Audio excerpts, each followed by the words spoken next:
Chechecheche ya Ikulu na kitabu chake kutoka TACOPE, maswali na majibu hapo kwa hapo. Hii ni Chai ya Ikulu kutoka hapa Port Elizabeth, South Africa, na leo tupo na katibu mkuu wa chama cha TACOPE. Karibu mheshimiwa. Asante sana ndugu mtangazaji. Leo tuko hapa kwenye mkutano wa kamati kuu wa dharura ambao ulifanyika hapa kwa niaba ya kumwapisha presidenti mpya ama mwenyekiti mpya. Actually huu ulikuwa ni mkutano wa dharura kama ilivyo kawaida ya katiba ya chama chetu. Pindi mwenyekiti anapokuwa amekoma majukumu yake ya kawaida, aidha kwa ugonjwa, kwa kujiuzulu au kwa kifo, basi anayekwenda kukasimu madaraka hayo ni mwenyekiti msaidizi. Kwa hiyo kama mnavyojua, wiki chache zilizopita mwenyekiti wetu wa TACOPE amepanda daraja, amekwenda kuwa mwenyekiti wa TACOSA taifa. Kwa hiyo kwa katiba ya TACOPE ya TACOSA haimruhusu mwenyekiti wake kuwa mwenyekiti wa chama kingine. Kwa hiyo ilimlazimu ajiuzulu, na leo ilikuwa ni katika kumkabidhi majukumu rasmi mwenyekiti msaidizi Bwana Roger Mnali kuwa ndio mwenyekiti wetu kwa sasa mpaka hapo tutakapokwenda kwenye uchaguzi mwakani tena. Okay, kwa hiyo sasa hivi mnawaambia nini Watanzania kwa ujumla wote ambao wapo hapa Port Elizabeth pamoja na vitongoji vyake? Sisi Watanzania tunawaambia kwanza wasiwe na wasiwasi. TACOPE bado ipo kwenye mikono salama. TACOPE ni taasisi kubwa. TACOPE haiendeshwi kwa mtu mmoja, TACOPE inaendeshwa na wana TACOPE wote. Kwa hiyo wasiwe na wasiwasi. TACOPE bado iko salama na mambo yataendelea kuwa mazuri na kama kawaida yanavyotakiwa yawe mazuri. Unaweza kuwadokeza Watanzania kwa ujumla, wana TACOPE kwa ujumla ambao mlikaa katika kikao chenu leo?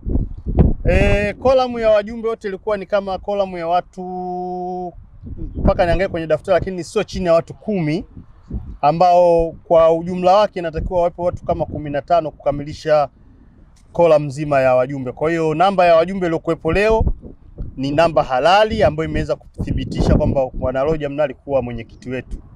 Unaweza ukawaambia kidogo ajenda kubwa ilikuwa ni nini?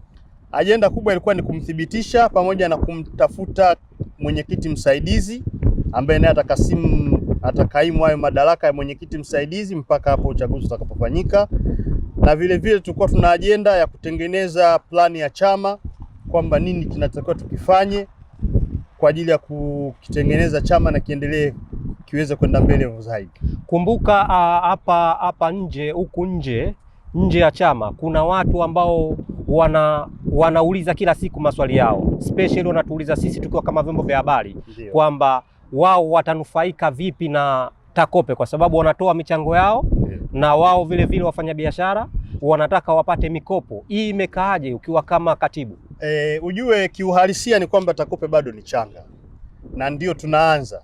Kwa hiyo hatujafikia hatua ya kusema tutaweza kukopeshana, ila tu ningependa kuwaambia wanachama wajaribu kujiweka katika uhalisia ili tutakapofikia hatua hiyo basi tuweze kukopeshana, kwa sababu tukumbuke kwamba hata kama tukianza kukopeshana, hatukopeshani tu hela kwa kila anayekuja bwana mimi mwanachama nikopeshe. Kutakuwa na vigezo ambavyo tutakubaliana kwa pamoja, term and condition. Kwa hiyo tukishakubaliana vigezo hivyo ndio tutaanza kufanya hayo. Lakini sasa tukumbuke kwamba tulio wengi wetu hatuna vibali rasmi, hatuna biashara rasmi. Kwa hiyo itakuwa kidogo kutakuwa na changamoto katika swala la kukopeshana pesa. Kwa hiyo ni vizuri wakati bado sisi kama viongozi tunaendelea kulisukuma ili gurudumu lifikie katika hatua fulani, na wenzetu vivyo wakiendelea kujiweka sawa katika masuala ya vibali vyao, sasa biashara vyao, ili itakapofikia sasa wakati wa kuweza kukopeshana basi nao wawe watu wanaweza kukopesheka. Okay, sasa kwa mtu, ina maana kwamba hapo unataka kutuambia kwa mtu wa hali ya chini kwa sasa hivi ambaye hana kibali, hana uwezo wa kukopa katika chama kizima cha TACOPE? Hatujafikia huko. Ndio maana nimesema hatujaanza kutoa mikopo. Ila tukifikia huko sasa